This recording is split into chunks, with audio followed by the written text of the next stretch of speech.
नमस्कार दोस्तों, मैं अखिलेश कुमार स्वागत करता हूं आपका अपने यूट्यूब चैनल मैथ मस्ती में।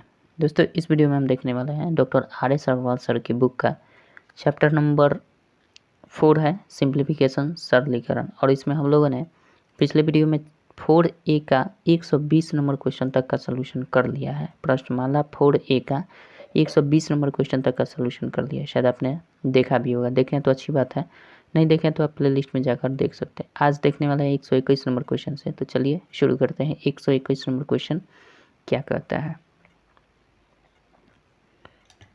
121 नंबर क्वेश्चन आपका दिया गया है। कह रहे राम सिंह ने अपनी संपत्ति में से आधा भाग अपनी पत्नी को, बाकी बची संपत्ति का आधा भाग अपने पुत्र को तथा शेष संपत्ति का 1/3 अपने पुत्री को दिया। यदि पुत्री को 1,25,000 रुपये मिले हैं तो उनकी सारी संपत्ति का मूल्य कितना था, ये ज्ञात करना है। तो सबसे पहले हम मान लेते हैं कि राम सिंह के पास कुल संपत्ति जो थी, कुल संपत्ति वो मान लेते हैं कि 1 रुपये थी। ठीक है, इसको आप x भी मानकर बना सकते हैं, फ्रैक्शन के रूप में बनाना चाहते हैं तो 1 रुपये भी मानकर बना सकते हैं। ठीक है, पहले हम इसको देख लेते हैं। तो मान लेते हैं कुल संपत्ति उसके पास 1 रुपये की थी। अब कह रहा है कुल संपत्ति का आधा हिस्सा पत्नी को दे देता है। तो पत्नी को इसमें निकाल लीजिए, पत्नी को कितना दिया। कुल संपत्ति का मतलब 1 रुपये का कितना देता है, आधा, 1/2 हिस्सा देता है। तो कुल कितना हुआ, 1/2 ही दिया। 1/2 रुपये किसको दे दिया, पत्नी को। तो शेष कितना बच जाएगा। तो शेष निकालने के लिए हम क्या करेंगे, पहले वाले में से इसको घटा देंगे जो भी दिया है, तो शेष निकल जाएगा। तो 1 रुपये पहले से था तो शेष हमारा 1 घटाओ 1/2 के हिसाब से निकल जाएगा, यानी 1/2। मतलब 1 रुपये में से आधा दे दिया तो आधा ही तो बचेगा। तो ये हमारा हो गया शेष। ये क्या बच गया, शेष बच गया। ठीक है, अब कह रहा है कि शेष का, फिर कह रहा है इसमें आधा भाग अपने पुत्र को, बाकी बची संपत्ति का आधा भाग अपने पुत्र को, फिर इसका आधा भाग अपने पुत्र को देता है। तो पुत्र को कितना देगा, इसका मतलब शेष जो भी बचा है पत्नी को देने के बाद जो भी बचा है पैसा, इसका 1/2 हिस्सा फिर पुत्र को दे देता है। तो कुल कितना दिया, 1/4 हिस्सा दे दिया, किसको, पुत्र को दिया। तो फिर शेष कितना बचेगा, तो शेष बचेगा अब की बार 1/2 दिया था ना पहले, 1/2 में से 1/4 को घटा देंगे, क्योंकि इसके पास पहले से 1/2 ही बचा हुआ था, इसका 1/2 पुत्र को दिया, तो हमारा शेष बच जाएगा 1/2 घटाओ 1/4, ये वाला घट जाएगा। ठीक है, तो यहाँ से आ जाएगा आपके पास कितना, 4 हो जाएगा, और यहाँ पे 2 में से 1 जाएगा, 1 यानी 1/4 बचेगा। ठीक है, यहाँ पे शेष कितना बच गया, 1/4। अब कह रहा है कि लास्ट में पुत्री को क्या करता है, जो भी शेष बचता है, जो भी शेष बचता है मतलब 1/4 बचा हुआ है, 1/4 का 1/3 मतलब 1/3 क्या कर देता है, अपनी पुत्री को दे देता है जो यहाँ पे बचता है। तो ये हो जाएगा 1/12। ठीक है, 1/12 हो जाएगा। अब कह रहा है लास्ट में क्वेश्चन में कि अगर पुत्री को 1,25,000 रुपये मिले हों, 1,25,000 रुपये है ना, 1,25,000 रुपये मिले हों तो कुल संपत्ति कितना था। तो 1 रुपये का वैल्यू ज्ञात कर देना है।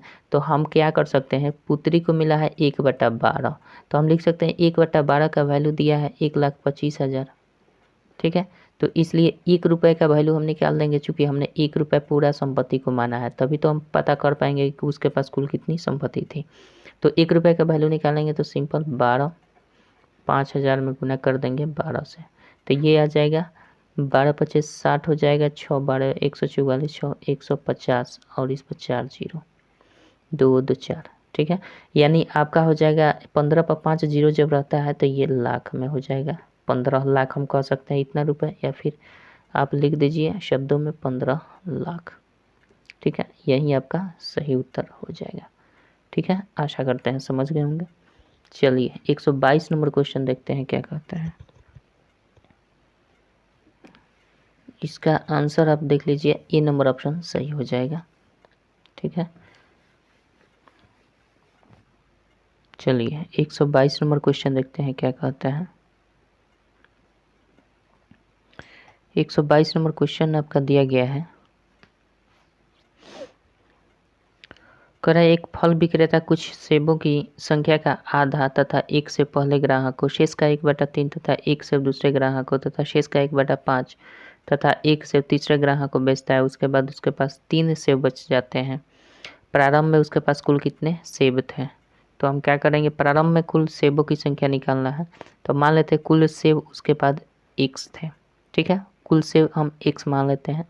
उसके बाद कह रहा है कि इसमें एक सेब पहले ग्राहक को कुल सेबों की संख्या का आधा फर्स्ट ग्राहक को क्या देता है, फर्स्ट ग्राहक को ये कुल सेब है, x हमने क्या माना है, कुल सेबों की संख्या, कुल सेबों की संख्या है। थोड़ा सा इसको हम बेसिक से चलेंगे क्योंकि ये ट्रिक इसमें है ही नहीं, क्योंकि कंसेप्चुअल ये क्वेश्चन है, आपको कंसेप्ट समझ के ही बनाना पड़ेगा, ट्रिक नहीं है इसका, ठीक है। तो फर्स्ट ग्राहक को ये क्या कहता है, कुल सेब का आधा हिस्सा और प्लस एक सेब दे देता है, किसको, पहले ग्राहक को। तो ये कुल कितना दिया, x + 2/2 दे दिया, ठीक है, इतना दे दिया। तो शेष इसके पास बचा कितना, ये निकालना है, चूँकि शेष से ही काम है, अगले सेकंड ग्राहक को देना है। तो इसका शेष कितना निकल जाएगा, शेष हम कैसे निकालेंगे, x - x + 2/2 करेंगे तो शेष निकलेगा। मतलब कुल में से जितना भी दे दिया वो घटा लेंगे तो हमारा शेष निकल जाएगा। तो यहाँ से हम करेंगे तो 2x और माइनस का x + 2/2 हो जाएगा। तो ये ओवरऑल आएगा x + 2/2 हो जाएगा, ठीक है। ये शेष हमारा निकल गया। अब कह रहा है नेक्स्ट स्टेप में, यहाँ पे ऐसा करते हैं, ये देखिए घटाने वाला है ना, तो यहाँ से घटेगा तो भैया ये भी माइनस में हो जाएगा, थोड़ा सा देख लीजिएगा। ये जब घटेगा तो ये माइनस करेगा, ये माइनस इसमें प्लस से गुना करेगा तो इसको भी माइनस बना देगा। तो यहाँ पे माइनस कर लीजिएगा, x - 2 हो जाएगा। तो यहाँ पे आपका ओवरऑल आएगा x - 2, ठीक है, ये शेष हो जाएगा। अब कह रहा है सेकेंड ग्राहक को क्या दिया है, सेकेंड ग्राहक को ये जो शेष बचा हुआ है x/2 और -2, इसका 1/3 और एक शेप दे देता है। इसका 1/3 तो 1/3 प्लस एक शेप देता है, ठीक है। तो हम इसको करेंगे तो ये 6 हो जाएगा। तो यहाँ पे x - 2 अब प्लस का 6 अब बट्टा में कर देंगे हम 6, ठीक है। तो ये कितना दे दिया, x + 4 अब बट्टा 6 दिया, ठीक है। ये सेकंड ग्राहक को इतना दे दिया, तो फिर इसके पास शेष अब कितना बच जाएगा, तो इसके पास शेष निकालेंगे, इसमें से इसको घटा लेंगे। तो ये पहले शुरुआत की अवस्था थी, सेकंड के लिए ये फर्स्ट था, प्राइस मूल प्राइस था, सेकंड के लिए मूल प्राइस ये था, फर्स्ट के लिए मूल प्राइस ये था, ठीक है। सेकंड के लिए मूल प्राइस ये हो गया। तो अब इसका शेष क्या होगा, मूल प्राइस में से जितना भी दे दिया गया है उसको घटा लेंगे तो इसका शेष निकल जाएगा। तो ये x - 2 बटा 2 में से घटा लेना है हमें x + 4 बटा में 6, ठीक है। तो ये करेंगे तो 6 हो जाएगा, 3x - 3 दूना का 3 दूना का 6 हो जाएगा। और यहाँ पे घटाना है तो माइनस का x हो जाएगा, माइनस का 4 हो जाएगा। तो ओवरऑल आएगा ये 3 में से x घटेगा तो 2x माइनस का ये हो जाएगा, ये भी माइनस है ना, ये भी माइनस है और ये भी माइनस का 8 हो जाएगा। 2x - 8 कर देंगे, 6 4 10 सॉरी 2x - 10 हो जाएगा, 6 4 10 अब बटा कर देंगे 6। इसको हम थोड़ा सा एक स्टेप और लेकर चलें तो इसको हम कॉमन भी ले सकते हैं, 2 कॉमन ले लेंगे तो ये क्या हो जाएगा, x माइनस का 5 अब बटा ये 2 कट जाएगा तो 3 हो जाएगा। यानी हम कह सकते हैं x - 5 बटा 3 भी हम इसको कह सकते हैं, ठीक है। थर्ड के लिए देखते हैं, थर्ड के लिए शर्त दिया गया है आपका कि जो भी ये शेष बचा हुआ है इसका शेष तो हमने निकाल लिया, सेकंड के लिए सेकंड को देने के बाद जो भी शेष बचा है x - 5 बटा 3 बच गया, ठीक है। अब थर्ड में क्या कह रहा है, थर्ड कंडीशन कह रहा है कि दूसरे ग्राहक को तथा शेष का 1/5 एक तथा एक से शेष का यानी शेष बचा हुआ है x - 5 अब बटा 3 का 1/5 और एक सेव तीसरे ग्राहक को दिया जाता है, ठीक है। तो इसके बाद उसके पास 3 सेव बचते हैं। तो ये पहले हम कर लेते हैं, इसका करेंगे तो ये हो जाएगा आपका x - 5 और नीचे तो 15 हो जाएगा, तो ऊपर हम 15 जोड़ देंगे अब बटा 15 कर देते हैं, 5 3 15। तो ये हो जाएगा x प्लस का 10 अब बटा 15 हो जाएगा, ठीक है। अब हमने क्या निकाल लिया, तीनों का निकाल लिया कि दिया कितना गया, तीनों में तीनों को कितना कितना दिया गया, x + 2 बटा 2, x + 4 बटा 6, x + 10 बटा 15। कुल सेव इतना था, तो कुल सेव पहले वाले को इतना दिया है, दूसरे को इतना, तीसरे को इतना, इस प्रकार से जो बचता है वो 3 ही सेव शेष बच पाता है। तो हम क्या करेंगे, ये टोटल में से इन सबको जोड़ कर घटा लेंगे और 3 के बराबर कर देंगे, वहीं से बचेगा।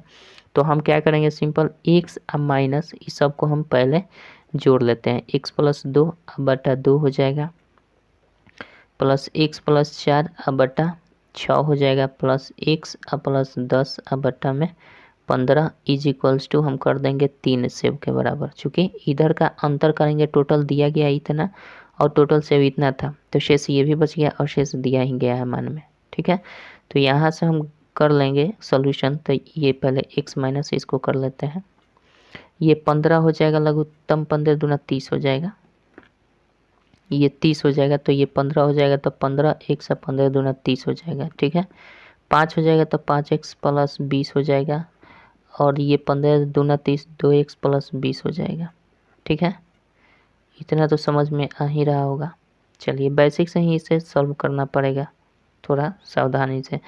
अब देखिए इसको हम घटा सकते हैं, ऐसा कर लेंगे 30 x हो जाएगा, और माइनस का हम कर लेते हैं 15 और 5 20 और 2 22 कर सकते हैं, 22 x भी कर सकते हैं, इधर ला देंगे तो ये चला जाएगा। ठीक है, अब बराबर इधर देखिए 30 तियाई 90 हो जाएगा। ठीक है, और इधर का अंक जो है उसको जोड़ कर घटा देंगे, तो 30 20 50 और 20 70, तो इधर हम 70 घटा देंगे।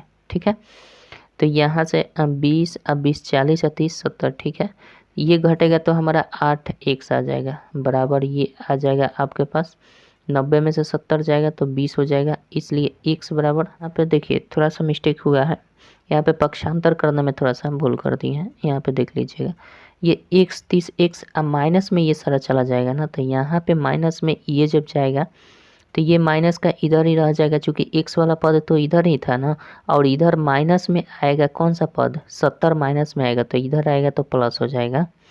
इधर देखिए ये माइनस इस सभी अंकों को जोड़ेंगे, 20 20 40 30 70, और यहाँ पे माइनस है तो माइनस का 70 इधर आएगा, वो उधर चला जाएगा तो प्लस का 70 हो जाएगा। हमने यहाँ पे मिस्टेक किया था, माइनस नहीं प्लस होना चाहिए, तो 9 7 16 हो जाएगा ना, तो 160 होगा, 160 हो जाएगा, इसलिए x बराबर क्या हो जाएगा, 160 बटा 8 कर देंगे, तो 8 दूना 16, यानी 20 शेव उसके पास शुरू में था, यानी प्रारंभ में कितने शेव थे, 20 शेव थे।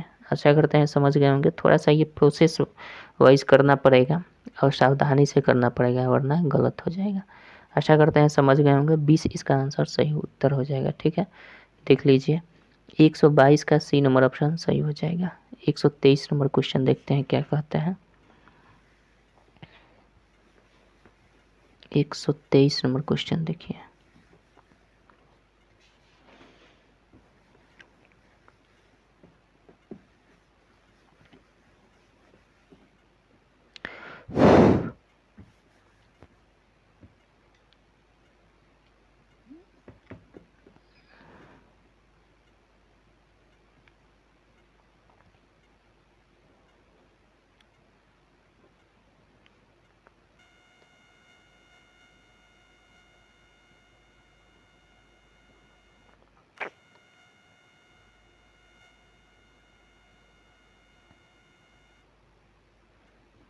चलिए 123 नंबर क्वेश्चन देखते हैं।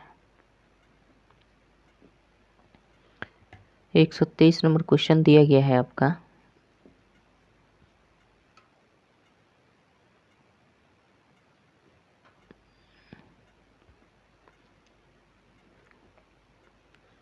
एक 123 नंबर क्वेश्चन दिया गया है। एक व्यक्ति को लक्ष्य पर निशाना लगाने के लिए प्रत्येक बार 1 रुपये मिलता है तथा निशाना चूकने पर उसे 1 रुपये देने पड़ते हैं। 100 बार निशाना लगाने पर उसे 30 रुपये मिले, कितनी बार उसका निशाना चूका।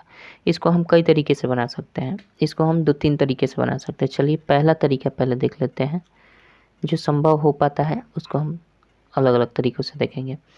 पहला तरीका ये है, मान लेते हैं कि उसने एक बार निशाना उसका सही गया, सही निशाना मान लीजिए पहले, सही निशाना उसका कितना बार लगा, सही निशाना 1 बार लगा, और गलत निशाना कितनी बार, गलत निशाना उसका मान लीजिए कि y बार लगा।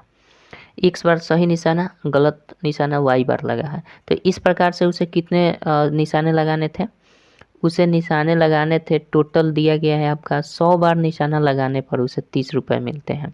100 बार निशाना लगाता है, तो यानी कहने का मतलब x बार गलत सही निशाना लगाया होगा, y बार गलत निशाना लगाया होगा, तो ये दोनों को मिलाकर जोड़ देंगे तो ये 100 बार निशाना हो जाएगा। इक्वेशन इसको हम 1 मान लेते हैं। ठीक है, दूसरा कंडीशन ये कहता है कि लक्ष्य पर निशाना लगाने के प्रत्येक बार 1 रुपये मिलता है। अगर x बार उसने लक्ष्य को साधा है, सही दिया, सही निशाना लगाया है, तो उसे 1 रुपये मिल जाएंगे। मतलब तो हम कह सकते हैं 1 रुपये मिल जाएंगे कब, x बार अगर सही निशाना लगाया तो 1 रुपये मिल जाएंगे। लेकिन घट जाएंगे कब, 1 रुपये घटेंगे कब, जब वह निशाना गलत लगाएगा और उसे देना भी पड़ेगा 1 रुपये।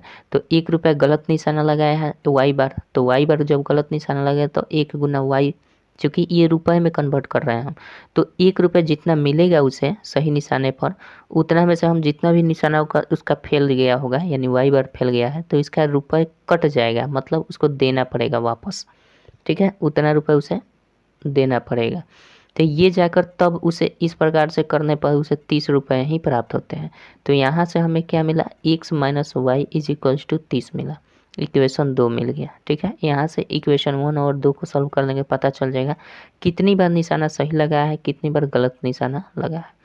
तो पहले हम क्या कर लेते हैं, इसको अगर घटा देंगे simple, x plus y is equals to 100 और x minus y is equals to 30, तो ये हमारा आ जाएगा 2x इज इक्वल्स टू 70।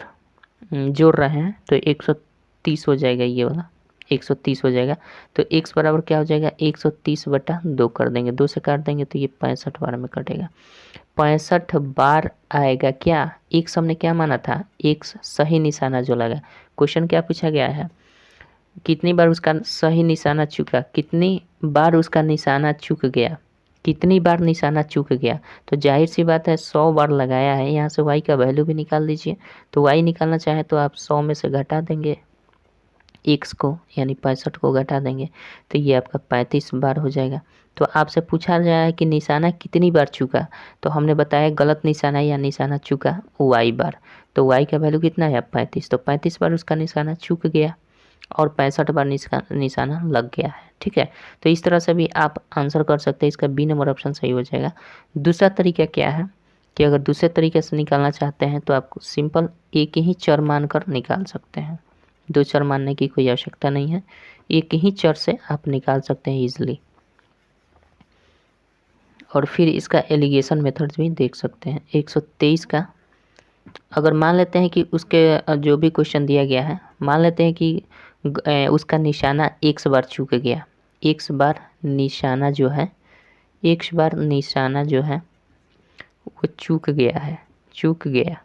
ठीक है, x बार निशाना चूक गया, तो एक बात बताइए, जब x बार निशाना चूक गया तो लगा निशाना, सही निशाना कितनी बार लगा होगा, टोटल निशाना दे दिया गया 100 बार लगाना है। 100 बार में x बार सही x बार चूक गया है तो सही कितना लगेगा, 100 माइनस x बार सही लगेगा। अब देखिए इसमें कह रहा है कि उसे 30 रुपये मिलते हैं, तो अगर x बार निशाना उसे चूक गया है तो जाहिर सी बात है x बार 1 गुना x जो होगा, यानी 1 रुपये उसे दंड देना पड़ेगा। ठीक है, अगर सही निशाना उसे लग गया है 100 माइनस का x, 100 माइनस x सही निशाना लगाया है और ये 1 रुपये उसे मिलेगा, तो जाहिर सी बात है इतना तो वो प्राप्त कर लेगा। और ये जो है 1 गुना x, मतलब ये गलत निशाना लगाया है, निशाना चूक गया है, तो इसके कारण इसे 1 रुपये देने पड़ेंगे। तो x बार चुका है तो ये 1 रुपये इसमें मल्टीप्लाई करके हम घटा लेंगे, और ये कितने बार आएगा, इस प्रकार से 30 रुपये उसे मिले। देखिए ये भी रुपये है, 1 से गुना करने का मतलब क्या, सही निशाना लगाया है तो 1 रुपया मिल गया, गलत निशाना लगा चूक गया तो 1 रुपया देना पड़ा, इसलिए देना पड़ा मतलब माइनस करना पड़ेगा। इस प्रकार से उसे 30 रुपये ही मिलते हैं। तो यहाँ से हम सॉल्व कर लेंगे इक्वेशन, तो 100 माइनस का x हो जाएगा और माइनस का फिर ये x हो जाएगा, तो यहाँ से हम 30 कर लेंगे। ठीक है, ये माइनस 2x हो जाएगा और ये माइनस का 30 और इधर जाएगा तो ये प्लस का 30 है और ये 100 इधर आएगा तो क्या हो जाएगा, 100 माइनस में आ जाएगा। इस प्रकार से minus 2x is equal to minus का 70, इसलिए x पर क्या हो जाएगा 70 माइनस में इधर माइनस, ये इधर माइनस, खत्म हो जाएगा, 70/2 कर देंगे तो ये हो जाएगा आपका 35। यानी 35 बार हमने क्या माना है, एक्स को क्या माने थे, एक्स बार निशाना चूक गया मान लिए हैं, एक्स बार निशाना चूक गया। तो आपसे पूछा भी वही जा रहा है कि कितनी बार निशाना चुका है, तो एक्स बार निशाना चुका है यानी 35 बार निशाना चुका है। तो लगा कितना, तो लगा भाई 100 माइनस एक्स, सही निशाना लगेगा 100 माइनस एक्स, तो यहाँ से 100 माइनस एक्स कर सकते हैं 35, तो 65 बार। इस तरह से भी आप निकाल सकते हैं, ठीक है। ऐसे नहीं करना चाहते तो एलिगेशन मेथड से भी कर सकते हैं। चलिए एलिगेशन मेथड भी से भी देख लेते हैं, एलिगेशन मेथड भी कैसे बनाएंगे। सबसे पहले क्वेश्चन हमारा कितना दिया, सॉरी क्वेश्चन तो 123 नंबर है, आपका दिया गया है कितनी बार निशाना लगाया गया है, निशाना आपका 100 बार लगाया गया है, ठीक है। 100 बार में निशाना लगाया गया है और कहा जा रहा है कि अगर एक बार सही निशाना लग गया, एक बार राइट निशाना लग गया तो आपको 1 रुपये मिल जाएंगे। लेकिन अगर आपने गलत निशाना लगा दिया, तो अगर एक बार गलत निशाना लगेगा तो 1 रुपये आपको देना पड़ेगा। यानी देना पड़ेगा मतलब माइनस आपको करना पड़ेगा, यानी खुद अपने तरफ से देना पड़ेगा उसको, ठीक है। तो इसलिए ये जो हो जाएगा रुपए में, इसको हम कन्वर्ट कर देंगे तो 100 रुपये ये हो जाएगा। अगर 100 बार निशाना लगाना है, अगर 100 बार अगर फेल मार देते हैं, मतलब सही निशाना लगा देते हैं 100 बार, तो 100 रुपये आपको मिल जाएंगे। लेकिन अगर 100 बार आप क्या करेंगे, गलत निशाना लग जाएगा, चूक जाएगा निशाना, तो आपको 100 रुपये देने पड़ जाएंगे। यानी 100 रुपये आपको देने पड़ेंगे, मतलब माइनस करना पड़ेगा भैया, समझ रहे हैं। अब ये चीज़ हो गया। अब इस प्रकार से ये भी रुपए में, ये भी रुपए में कन्वर्ट हो गया। अब रुपए की तुलना ही हम करते हैं। कुल प्रश्न में आपका कितना रुपया मिला है, उसे 30 रुपये ही मिले हैं। तो कहीं ना कहीं चुका होगा, कितना चुका है वो पहले देख लेते हैं। ये देखिए एलिगेशन मेथड में होता है, इसको घटाकर यहाँ लिखते हैं और इसमें से इसको घटाकर यहाँ लिखते हैं। ध्यान रखें कि एलिगेशन मेथड में बड़े वाले संख्या में से छोटी वाली संख्या को घटाया जाता है। जैसे यहाँ पे 100 है, यहाँ पे 30 है, तो इसको घटाकर यहाँ लिखना है, तो 100 में से 30 घटाएंगे, ना कि 30 में से 100, ठीक है। तो 100 में से 30 घटाएंगे तो कितना हो जाएगा, 70 रुपये हो जाएंगे। 70 रुपये नहीं, देखिए रुपये आया, ये अब रेशियो बनकर आएगा। किसका रेशियो, ये प्रश्नों का रेशियो, प्रश्नों यार नहीं, निशानों का रेशियो, ये निकल कर आएगा निशानों का रेशियो या अनुपात हम कह सकते हैं, ठीक है। तो इसको हम घटाएंगे तो ये 70 रेशियो में आ गया। ये घटाएंगे कैसे, 100 माइनस का 100 रुपये बड़ा है या 30 रुपये बड़ा है, ये पहले बताइए। सबसे बड़ा इसमें 30 रुपये है, चूँकि ये पॉजिटिव है, ये निगेटिव है, तो निगेटिव हमेशा छोटा होता है, चाहे दिखने में वो बड़ा ही क्यों ना हो। माइनस है तो ये छोटी है, तो बड़ी संख्या में से छोटी संख्या घटाएंगे तो 30 में से 100 घटाएंगे तो 130 हो जाएगा। 30 में से 100 घटाएंगे 130 हो जाएगा, और ये घटाए थे तो ये 70 हुआ था। तो इस प्रकार से ये एक रेशियो तैयार हो जाएगा, इससे इसको काट देंगे तो ये आ गया कितना रेशियो, 13 और 7। यानी कहने का मतलब 1 रुपये ये राइट वाला था, ये रॉन्ग वाला था। तो राइट निशानों की अनुपात कितनी हो गई, 13, रॉन्ग निशानों की अनुपात कितनी हुई, 7। दोनों को मिला देंगे तो कुल हमारा निशाना लग जाएगा। सही निशाना 13 लगाया है, अब प्लस कर देते हैं 7 निशाना गलत लगाया है, तो टोटल निशाना हो जाएगा। इस टोटल निशाने का हमारा वैल्यू दिया है कितना, 100।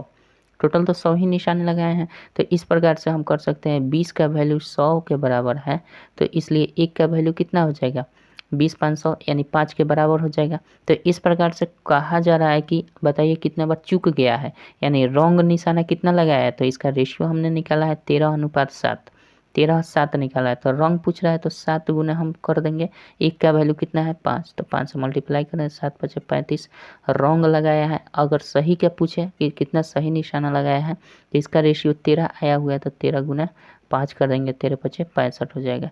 तो ये राइट हो जाएगा, राइट निशाना लगाया है। दोनों को जोड़ देंगे तो 100 बार निशाना हो गया, ठीक है। इस प्रकार से हम कर सकते हैं इसको, तीनों विधि से आप कर सकते हैं आसानी से, जो भी पसंद है आपको कर लीजिएगा, ठीक है। चलिए 124 नंबर क्वेश्चन देखते हैं क्या कहता है।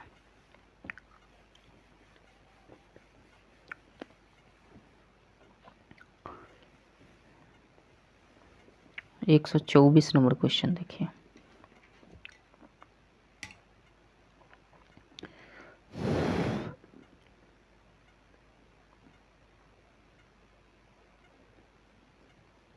एक 124 नंबर क्वेश्चन दिया गया है आपका, रेल के एक आधे टिकट का मूल्य पूरे किराए का आधा है, किंतु आधे टिकट पर आरक्षण प्रभार पूरे टिकट जितना है। दोनों स्टेशनों के बीच एक आरक्षित प्रथम श्रेणी टिकट का मूल्य 525 रुपये है तथा एक पूरे और एक आधे आरक्षित प्रथम श्रेणी टिकटों का मूल्य 850 रुपये। आरक्षण प्रभार कितना है, रिजर्वेशन चार्ज कितना है, ये ज्ञात करना है। तो क्वेश्चन देखिए जिस तरह से दिया है उस तरह से हमें समझना होगा। क्वेश्चन में तो घबराइएगा तो घबरा जाइएगा, घबराना नहीं है, सिंपल समझते चलिएगा। एक एक स्टेप क्वेश्चन का कह रहा है कि रेल के एक आधे टिकट का मूल्य, आधे टिकट का मूल्य, तो मान लेते हैं टिकट दो प्रकार के, एक आधे टिकट जो कि छोटा बच्चा यात्रा कर सकता है, एक बड़ा व्यक्ति जो पूरा टिकट लेकर करेगा। तो मान लीजिए कि पूरा टिकट हमारा कितना है, पूरा टिकट जो है, पूरा टिकट को हम x मान लेते हैं, x कहें तो पूरा टिकट और x/2 कहें तो आधे टिकट, समझ रहे हैं ना, x/2 कहें तो आधे टिकट समझ लीजिएगा और पूरा कहें तो x टिकट। ठीक है, अब कह रहा है कि x टिकट का जो मूल्य है ना, ये समझने के लिए हम बताए हैं, माने नहीं है। ठीक है, x टिकट यानी पूरे टिकट का मूल्य जो है 100 रुपये है। ठीक है, ध्यान रखिएगा। और आधे टिकट का मूल्य कितना है, आधे टिकट का मूल्य जो है, ये पूरे टिकट, ये पूरा टिकट x माने है तो इसका मूल्य जब 100 रुपये है तो आधे टिकट का मूल्य क्या हो जाएगा, x का आधा। क्वेश्चन में कह रहा है, पढ़िए, क्वेश्चन नहीं पढ़िएगा तो नहीं समझ में आएगा। रेल के एक आधे टिकट का मूल्य, रेल के एक आधे टिकट, ये आधे वाला टिकट है, मूल्य पूरे किराए का आधा, मतलब ये पूरा जो टिकट है इस किराया, इसका जितना भी किराया होगा उसका आधा इसका किराया होगा, तो 1/2 हम रुपये कह सकते हैं। मतलब एक पूरा टिकट का जितना भी दाम लग रहा है ना, उससे उसके आधे टिकट का दाम लग रहा है, समझ रहे हैं, तो समझिएगा तभी समझ में आएगा। इतना रुपए है, किंतु आधे टिकट पर आरक्षण प्रभार, आधे टिकट पर आरक्षण प्रभार, ये तो हमारा टिकट का मूल्य हो गया, समझिएगा थोड़ा सा ध्यान से, टिकट का ये मूल्य हो गया। अब कह रहा है कि आरक्षण प्रभार, ठीक है, आरक्षण प्रभार बोल रहा है, तो समझने वाली बात है। कह रहा है किंतु आधे टिकट पर आरक्षण प्रभार, मतलब इस वाले टिकट पर जो है ना आरक्षण प्रभार, ये तो रुपए है, ये टिकट हम दर्शाने के लिए बता रहे हैं कि x/2 टाइप के टिकट, मतलब आधा टिकट, ठीक है, जिससे छोटा बच्चा यात्रा कर सकता है। तो x/2 रुपये इसका कह रहा है कि आरक्षण पर पूरे टिकट का जितना भी आरक्षण प्रभार दोनों स्टेशनों के बीच पूरे टिकट जितना ही है, मतलब इसका जितना आरक्षण प्रभार है ना, इसका उतना ही इसका भी है। ऐसा क्वेश्चन में कहा गया कि जितना आधे टिकट का उतना ही दाम है, आरक्षण प्रभार का दाम उतना ही है जितना कि पूरे टिकट का लग रहा है। तो मान लेते हैं कि आरक्षण प्रभार y रुपये है पूरे टिकट का, तो आधे टिकट का भी उतना ही लगेगा, क्योंकि क्वेश्चन में कहा गया है, मेंशन किया गया है।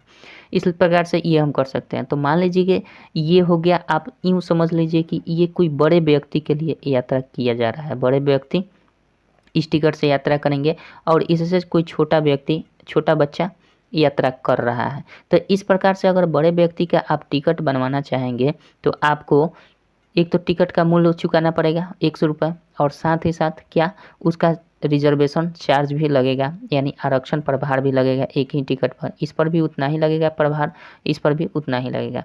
तो कह रहा है इस प्रकार से, तो दो स्टेशनों के बीच एक आरक्षित प्रथम श्रेणी टिकट का मूल्य, प्रथम श्रेणी टिकट का मूल्य 525 रुपये है।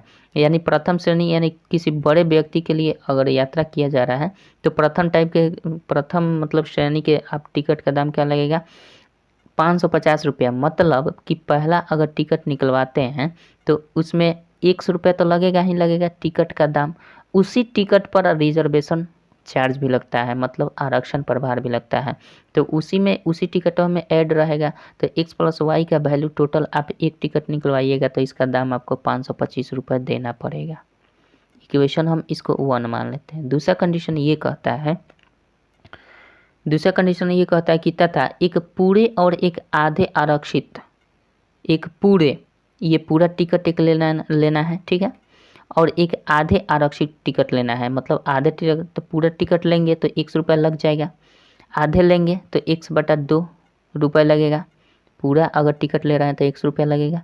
एक कह रहा है कि आधे टिकट लीजिए तो 1/2 लग जाएगा, और एक आधे आरक्षित प्रथम श्रेणी के टिकटों का मूल्य 850 रुपया है। तो 850 रुपये हम कर लेते हैं, दो टाइप के टिकट ले रहे हैं एक तो पूरा वाला टिकट, एक आधे वाला। जब 2 टिकट ले रहे हैं, एक पूरा एक आधा, तो इसका 850 रुपये दाम लग रहा है। ध्यान से समझिएगा, देखिए घबराइएगा तो नहीं समझ में आएगा, ठीक है। तो ध्यान से समझिएगा, एक कह रहा है पूरा टिकट एक आधे टिकट का दाम 850 रुपये। इतना खाली जगह क्यों छोड़े हैं? क्योंकि ध्यान रखिएगा कि आधे टिकट लीजिए या पूरा लीजिए, इन दोनों पर चार्ज लगेगा, रिजर्वेशन चार्ज, ठीक है। अगर पहली एक्स वाला ले रहे हैं, 100 रुपये वाला पूरा टिकट, तो इस पर भी वाई रुपये ही आपका रिजर्वेशन चार्ज लगेगा, और साथ ही साथ इस पर 1/2 पर भी वाई ही रिजर्वेशन चार्ज लगेगा। चाहे आप आधा लीजिए चाहे पूरा, रिजर्वेशन चार्ज सेम है, क्वेश्चन में मेंशन किया गया है, ठीक है। तो इस प्रकार से ये एक इक्वेशन बन जाएगा। तो इसको हम थोड़ा सा इक्वेशन बनाने की कोशिश करते हैं। ये हो जाएगा 2x, ये हो जाएगा 2x, आप प्लस का हम कर सकते हैं 2x प्लस x यानी 3x हम कर सकते हैं क्या, 3x अब बट्टा 3x प्लस 2y कर सकते हैं। ये तो बट्टा में 2 रखने देते हैं, ठीक है।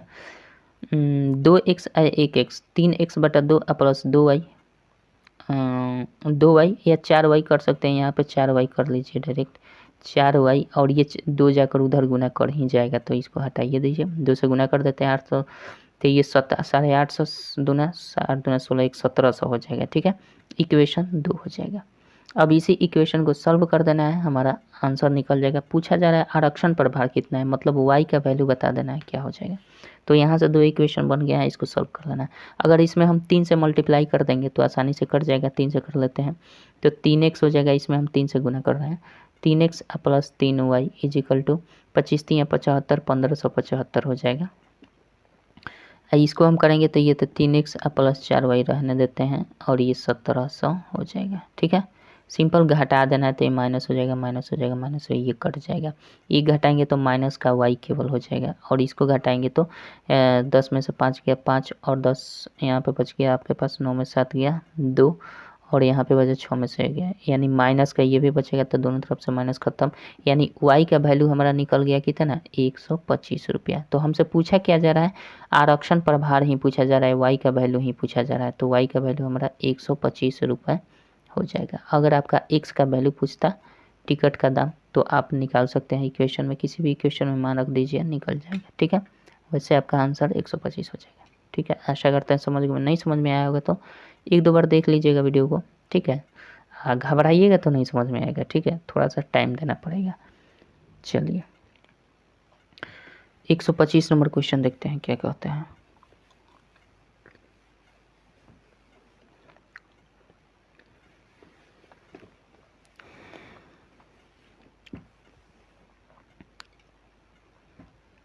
एक 125 नंबर क्वेश्चन देखिए।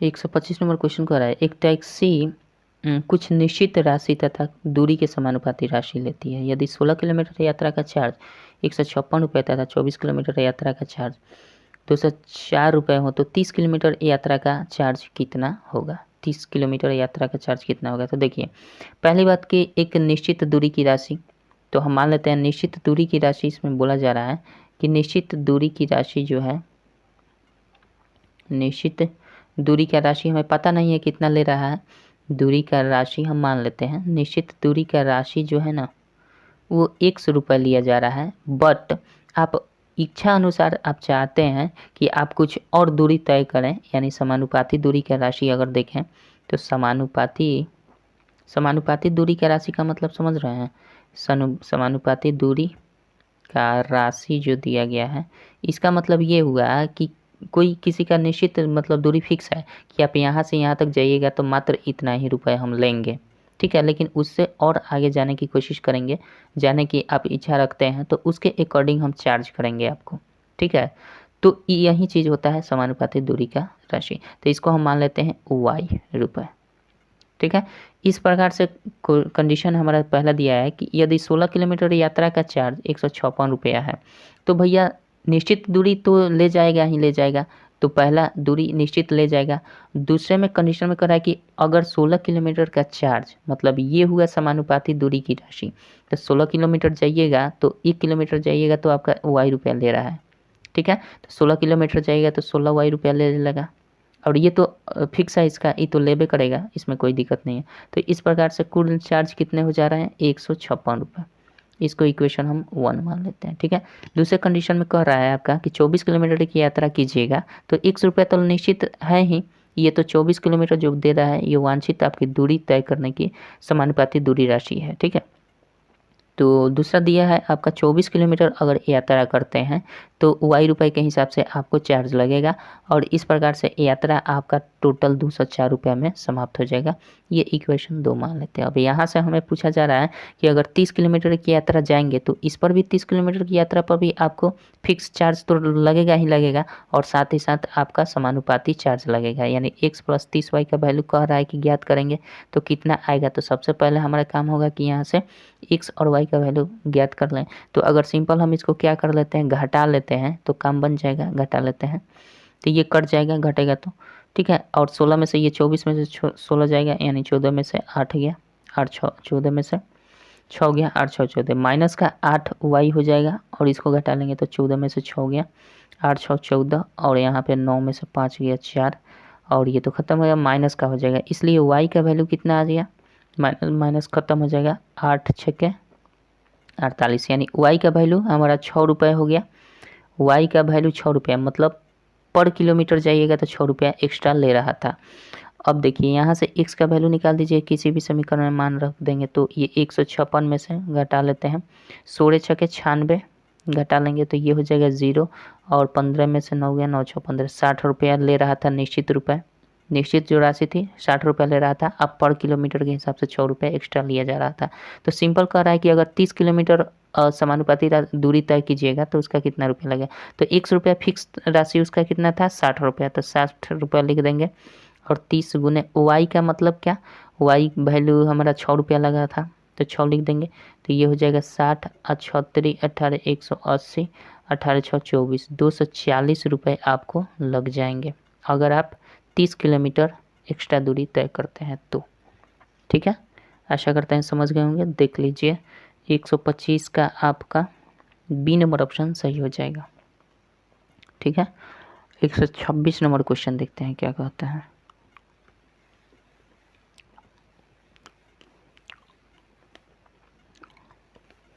एक 126 नंबर क्वेश्चन देखिए।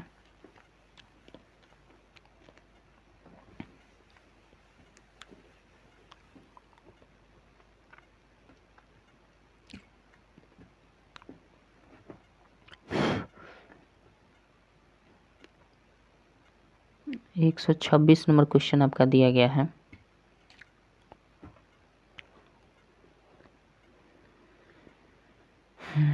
एक किसान के पास कुछ मुर्गियां तथा बकरियां हैं। यदि इन सबके कुल 240 सिर तथा 640 पैर हों तो मुर्गियां कितनी हैं।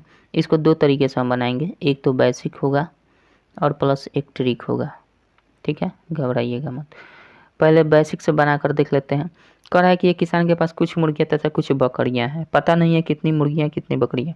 तो मुर्गियों की संख्या हम मान लेते हैं, मुर्गी X होगी और बकरी मान लीजिए कितनी, बकरी कितनी होगी Y, ठीक है। तो इस प्रकार से हमारा एक इक्वेशन बनेगा कि अगर मुर्गी X है तो X सिरों की संख्या होगी, अगर बकरी भी Y है तो दोनों की सिरों की कुल संख्या कितनी हो जाएगी, जितनी देखिए बकरियां होंगी उतनी ही सिरों की संख्या होगी, जितनी मुर्गियां होंगी उतनी ही मुर्गियों की सिरों की संख्या होगी। क्योंकि एक मुर्गी के सिर एक ही होगा, एक बकरी का सिर भी एक ही होगा, इसलिए हमने दोनों को ऐड कर दिया। तो ये कुल कितनी संख्या निकल गई, बकरियां और मुर्गियों की कुल संख्या निकल गई। तो बकरी और कुल मुर्गी की कुल संख्या तो दिया नहीं गया है, लेकिन सिरों की संख्या दिया गया। तो हमें पता है कि जितनी इसकी कुल संख्या होगी ना उतनी ही कुल इसके सिरों की संख्या होगी। तो इन दोनों को जोड़कर हम सिरों के बराबर कर देंगे, तो सिरों कितनी हो जाएगी, कुल सिरे 240 दिया गया। तो इसको इक्वेशन हम 1 मान लेते हैं। दूसरा कह रहा है कि इसके सिर तथा 640 पैर हैं। तो मान लीजिए एक हमने मुर्गी माना है, तो एक मुर्गी के कितने पैर, 2 पैर, तो 2x कर देंगे तो ये कुल पैर निकल गया, कुल पैर निकल गया ना। अगर x मुर्गी है और एक मुर्गी के 2 पैर हैं तो 2x करेंगे तो टोटल मुर्गियों की पैरों की संख्या निकल जाएगी। और प्लस एक बकरी के 4 पैर होते हैं तो y बकरी टोटल है तो 4 y पैर हो जाएंगे कि नहीं, तो ये भी पैर, ये भी पैर, ये पैर के इक्वल कर देंगे, 640 के इक्वल कर देंगे। यहाँ से हम थोड़ा सा कॉमन लेकर इसे छोटा भी कर सकते हैं, 2 कॉमन लेंगे तो x + 2y = 320 हम कर सकते हैं ना। इक्वेशन हम 2 कर लेते हैं। अब इक्वेशन 1 में से 2 को घटा लेना है सिंपल, तो चाहे 2 में से 1 को घटाइए, इसमें से इसको घटा लेते हैं 2 में से 1 को, तो 1 को लाकर यहाँ रख देते हैं x - y 240, ठीक है। घटा लेंगे तो ये घटा रहे हैं तो घटा लेंगे तो भैया जी यहाँ पे ये y प्लस में ना है, घटाएंगे तो ये माइनस, ये माइनस, ये माइनस, इससे ये कट जाएगा, यहाँ पे बचेगा केवल y, यानी 2y में से y घटेगा तो y बचेगा, ये 0 हो जाएगा, 12 में से 4 गया 8, 4 12 हो जाएगा, ये खत्म। यानी y हमारा क्या निकला, बकरी। तो बकरियों की संख्या कितनी है, 80, ठीक है। हमसे पूछा क्या जा रहा है, हमसे पूछा जा रहा है आपका 126 नंबर क्वेश्चन पूछा जा रहा है कि मुर्गियों की संख्या कितनी है। तो हमने y निकाल दिया, तो यहाँ किसी भी समीकरण में मान रखकर x का मान निकालेंगे, तो यहाँ से x का वैल्यू निकालेंगे तो 240 में से y घटा देंगे, तो 240 में से 80 घटा दीजिए, जो भी आएगा बकरियों की संख्या हो जाएगी 14 में से 8 गया 8 6 14, 160, 160 क्या हो जाएगी, मुर्गियों की संख्या और बकरियों की संख्या 80, ठीक है। तो 160 आपका आंसर हो जाएगा। ये तो बेसिक रहा, ट्रिक देखिए क्या कहता है, ट्रिक इसका देखिए, बहुत सिंपल है ट्रिक। सबसे पहले क्या करना होगा ट्रिक में, देखिए सबसे पहले आपको ये सोचना है कि पूछा क्या जा रहा है क्वेश्चन में, ये ध्यान देना है कि क्या पूछा जा रहा है। क्वेश्चन में ये पूछा जा रहा है कि मुर्गियों की संख्या कितनी है, ठीक है। तो जब भी मुर्गियों की संख्या पूछे ना, तो हम उसके सिरों की संख्या में उसके ठीक विपरीत जानवर के पैरों से गुना कर देते हैं। तो विपरीत जानवर क्या है, मुर्गी का पूछा जा रहा है और साथ ही साथ उसका क्या है, एक बकरी है। तो हम क्या करेंगे, सिरों में बकरी की संख्या के पैरों से गुना कर देंगे। तो सिर कितना है, टोटल आपका सिरों की संख्या दिया गया है, आपका टोटल सिरों की संख्या 240 दिया गया है, ठीक है। इसमें हमें क्या कर देना होगा, मुर्गी का पूछा जा रहा है तो ठीक मुर्गी को छोड़कर उसके विपरीत जानवर के पैरों से गुना कर देंगे। तो विपरीत जानवर कौन सा है भैया, विपरीत जानवर आपका बकरी है, तो बकरी के एक बकरी के कितने पैर, 4 पैर, तो 4 से गुना कर देंगे।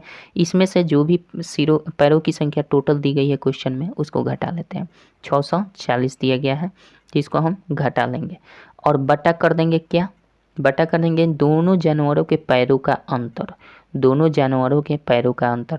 तो बकरी एक जानवर है, बकरी के चारों कितने पैर, 4, मुर्गी के कितने पैर, 2, तो इसका अंतर कर लेते हैं, सिंपल आपका आंसर आ जाएगा 24 चौके 96, 960 में से घटा देना है 640, अब भाग कर देना है 2 से, 0 हो जाएगा, 6 में से 4 गया 2 हो जाएगा और 9 में से 6 गया 3 हो जाएगा और 2 से भाग कर देंगे, 2 से करेंगे तो 16 दूना 32, मतलब 160। ये क्या निकला, हमारा मुर्गियों की संख्या निकला, ठीक है 160। जब भी आप मुर्गियों की संख्या पूछे ना, तो यहाँ पे जो हम किए हैं ठीक उसके विपरीत जानवर के पैर से गुना कर देना है।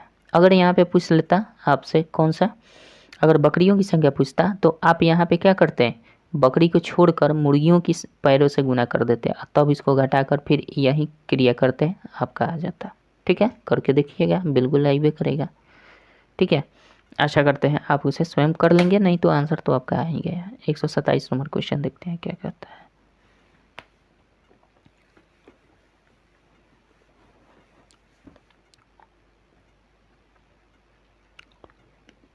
एक 127 नंबर क्वेश्चन आपका दिया गया है।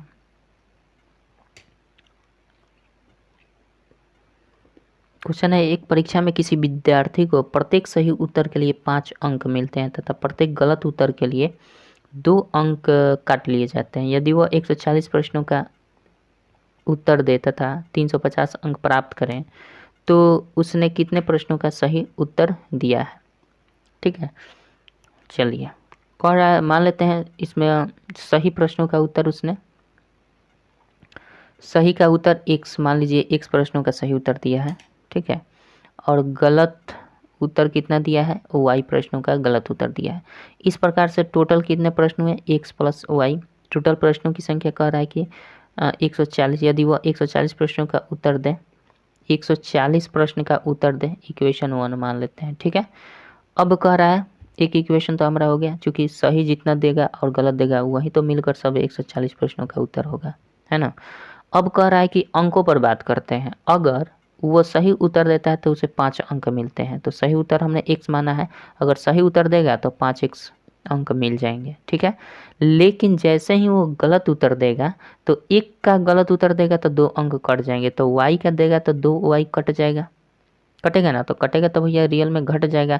इस प्रकार से ये भी अंक हुआ, 5x अंक मिलेगा, ये 2y अंक घट जाएगा जब गलत करेगा। तो इस प्रकार से उसे टोटल प्राप्त जो हुआ है भैया 350 अंक ही प्राप्त हुए। ये भी अंक, ये भी अंक, अंक में से अंक घटेगा, अंक के बराबर हो जाएगा, ठीक है।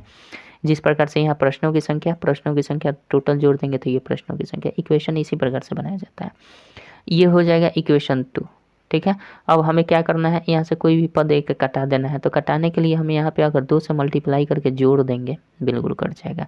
तो उसको 2 से करेंगे multiply, 2x plus 2y is equal to 280, 14 दूना 28। और इसको फिर इसमें घटा लेते हैं, माइनस यानी जोड़ देंगे इसको 350। तो इसको जोड़ दीजिए सिंपल, तो ये कट जाएगा, ये 5 2 7x हो जाएगा। इसको जोड़ देंगे तो 8 5 14, 3 2 5 1 6 64, 8 5 13, सॉरी भैया 8 5 13 और 3 2 5 1 630 हो जाएगा। इसलिए x का वैल्यू क्या निकल जाएगा, 630 बटा 7, 7 से कटाएंगे 7 9 63, यानी 90 जो है x हमने क्या माना था, सही प्रश्नों का उत्तर दिया है 90, यानी x निकल गया 90 प्रश्नों का सही उत्तर दिया है। x बराबर 90 प्रश्नों का सही उत्तर दिया है, राइट आंसर किया है, ठीक है, राइट आंसर किया है। अब गलत प्रश्नों का कितना करेगा, जाहिर सी बात है 140 का अंक है, तो यहाँ से y निकालने के लिए 140 में से घटा देंगे 90, 9 4 13 30 रंग दिया है, ठीक है। यही आपका आंसर हो गया। इसको भी आप तीनों विधि से निकाल सकते हैं, जैसा कि क्वेश्चन नंबर आपको बता दें कौन सा था, 123 नंबर जो क्वेश्चन था ना, 123 में इस टाइप के क्वेश्चन को हमने तीनों विधि से बताया है, एक एलिगेशन मेथड से, और आपको एक्स वाई मानकर, एक चर मानकर, और साथ ही साथ 2 चर मानकर, और एलिगेशन में 3 तरीके से बताया है 123 नंबर क्वेश्चन। सेम हूबहू वही टाइप है 127 नंबर क्वेश्चन का, ठीक है। तो आशा करते हैं कि अगर आप तीनों विधि सीखना चाहते हैं तो 123 नंबर जाकर देख लीजिए, नहीं सीखना चाहते हैं तो आप ऐसे कर ले सकते हैं, कोई दिक्कत नहीं है। आपसे इस क्वेश्चन में क्या पूछा गया वो देखते हैं। तो उसने कितने प्रश्नों का सही उत्तर दिया है, तो भैया इसमें 90 प्रश्नों का सही उत्तर दिया है, यही क्वेश्चन पूछा है और यही आपका राइट आंसर हो जाएगा, ठीक। चलिए आशा करते हैं कि समझ गए होंगे। 128 नंबर क्वेश्चन देखते हैं क्या कहता है।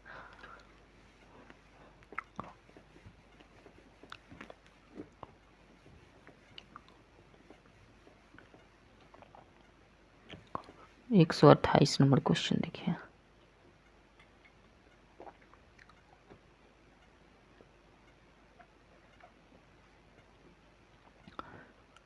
एक 128 नंबर क्वेश्चन कर रहा है,